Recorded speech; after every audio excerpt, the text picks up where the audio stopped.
Hello दोस्तों, आज मैं आपको पति पत्नी कहानियाँ श्रृंखला की कहानी नंबर 10 सुनाने जा रही हूँ, जिसका शीर्षक है दूसरी मोहब्बत।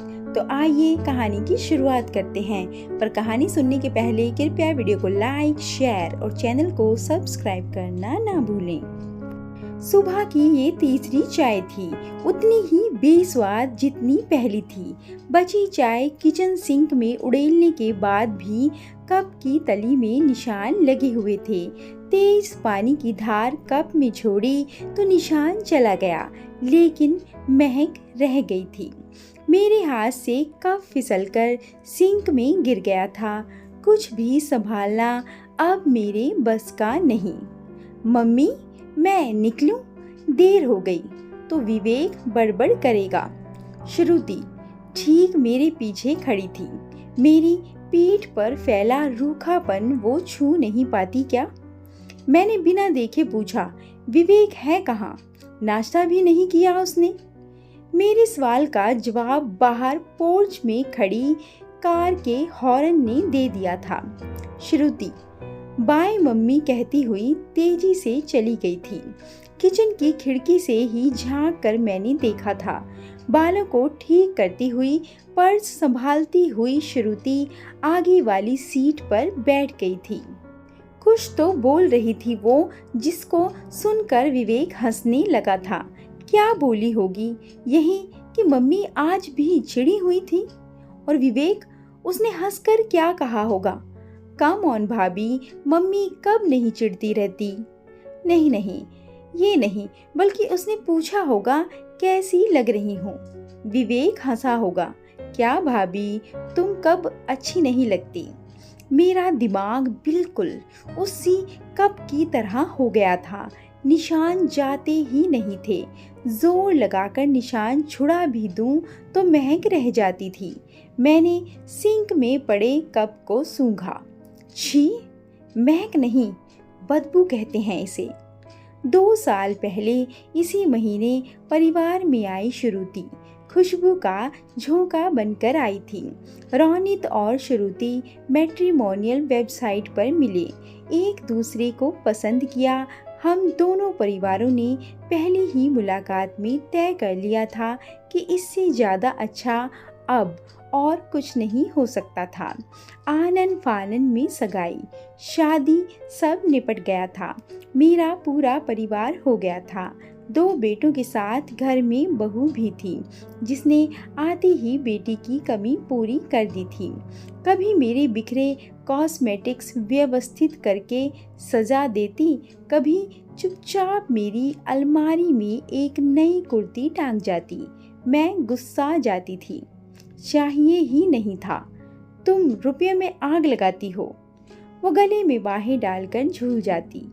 आपको नहीं, मुझे तो चाहिए था आपके लिए। मैं जाहिर नहीं करती थी, मन तो भीग ही जाता था। रौनित और विवेक अपने पापा के साथ खड़े दूर से देखते, हंसते, फिर छेड़ देते। क्यों पापा, देख रहे हो आप, टीम बन रही है गर्ल्स की। चलिए हम लोग भी अपना गैंग बना लेते हैं। सब कुछ तो परफेक्ट था।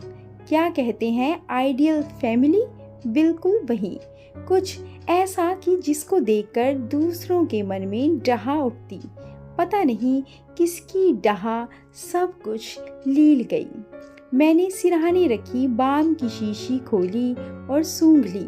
भीतर तक पहुंची लिसेंट ऑयल की महक पूरे दिमाग को काबू में करती हुई सुस्त करती जा रही थी।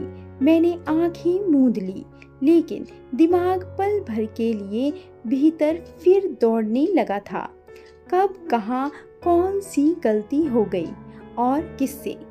कुछ महीने पहले ही तो उस शाम को हम सब साथ थे, उसी तरह हंसते, एक दूसरे को चिढ़ाते हुए, जब मैंने श्रुति को वो डिब्बी पकड़ा दी थी। अरे ये तो वही है मम्मी। डिब्बी खोलते ही उसकी आंखें भर आई थी। कुछ दिनों पहले ही शोरूम में इन इयररिंग्स पर उसकी आंखें बार बार हटक रही थीं। उसी वक्त मैंने तय कर लिया था, यही होगा इसका बर्थडे गिफ्ट। श्रुति बच्चे की तरह ठिनठिना गई थी। देखा रोनित, सब लाए हैं गिफ्ट, बस तुम ही। रोनित हंसने लगा था। मेरे पास भी एक सरप्राइज है। वो प्रोजेक्ट अप्रूव हो गया है। मोस्ट प्रोबेबली नेक्स्ट मंथ तक हम दोनों लंदन के लिए उड़ जाएंगे। कहते हुए उसने हाथ से हवाई जहाज उड़ने का इशारा कर दिया था। हम सब भौंचक्के रह गए थे।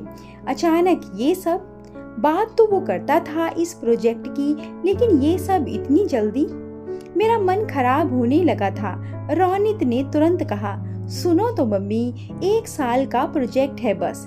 पहले मैं जाऊंगा, उसके बाद श्रुति के आने का अरेंजमेंट होगा, फिर हम दोनों साथ में वापस। पता भी नहीं चलेगा आपको। तब तक ये लंगूर विवेक है ना आपके पास। जितना भी उसने कहा था सब झूठ नहीं तो सब सच भी नहीं था। वो अगले महीने चला गया था, ये सच था, लेकिन उसके आगे श्रुति के वहाँ जाने वाला महीना तो आया ही नहीं। पहले 2 महीने टला, फिर 4 महीने, 5 महीने भी पूरे हो गए, लेकिन कहीं कुछ प्रोग्रेस नहीं। कभी कहता कि मेरा खुद का रहने का ठिकाना नहीं, श्रुति को कैसे बुला लूं। फिर कहने लगा, हो सकता है मेरे ही वापस आने का हो जाए। अब क्या करेगी श्रुति आकर। बात सिर्फ इतनी सी नहीं थी, इससे कुछ ज्यादा थी। श्रुति की चंचलता गायब होती जा रही थी। आंखों के नीचे बढ़ते डार्क सर्कल्स भी चुगली करने लगे थे। एक दिन इन्होंने पूछ लिया, श्रुति कोई बात है क्या? रोनित ठीक है वहाँ? क्या टेंशन क्या है? नाश्ता करती हुई श्रुति एक पल को ठिठकी, फिर संभल कर बोली, हाँ पापा सब ठीक है, रोनित भी ठीक है। मेरे ऑफिस में इतना काम है आजकल। मैं चुपचाप सुनती रही, उसको देखती रही। शोर मचाकर, दुनिया भर की बातें बताकर खाना खाने वाली लड़की एक एक टुकड़ा निगल रही थी। बीच बीच में कहीं खो जाया करती थी। ये ऑफिस वाली टेंशन तो नहीं थी। श्रुति सच सच बताओ, बात क्या है? शाम को उसके लौटते ही मैंने आंखों में आंखें डालकर पूछ लिया था। मुझे पता था मुझसे वो कुछ नहीं छिपा सकती। थोड़ी देर जमीन पर आंखें गड़ाए वो टाइल्स की फीलिंग को पैर के अंगूठे से छूती रही। फिर एकदम से बोली, मम्मी कुछ अजीब लग रहा है मुझे। रोनित ठीक से बात भी नहीं करते और अंगूठे की हरकत रुक गई थी।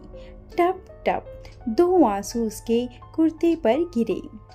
और मम्मी उसके कुलीग से बात की तो वो मतलब जो कह रहा था ज़रूरी नहीं कि सच हो, लेकिन उसने कहा कि रोनित की लाइफ में कोई और लड़की। बस इतना बोलकर वो बिखर गई थी। मेरे पेट के इर्द गिर्द बाहें लपेटकर फफक फफक कर रोती हुई मेरी बहू मुझे शर्मिंदा कर गई थी। इस तरह हम सब ने सोचा कैसे नहीं। ये भी तो हो सकता था कि हम सब कैसे इस डर से आज़ाद रहें। रोनित को गए करीब 8 महीने हो गए थे। वो श्रुति को वहाँ नहीं बुला पा रहा था या फिर बुलाना ही नहीं चाह रहा था। इस अंतर को समझ क्यों नहीं पा रहे थे। फिर शुरू हुआ पूछताछ का दौर। कई लोगों से बात की। विवेक के भी एक सीनियर थे वहाँ। उनको फोन किया गया। रोनित के कॉन्टैक्ट्स खंगाले गए। सब कुछ सामने आता जा रहा था। फिर एक एक करके हम सब ने रोनित से बात करनी शुरू की। मुझसे और अपने पापा से तो बात करना तो बाद में बात करता हूँ कहकर टाल गया, पर विवेक ने पीछा नहीं छोड़ा।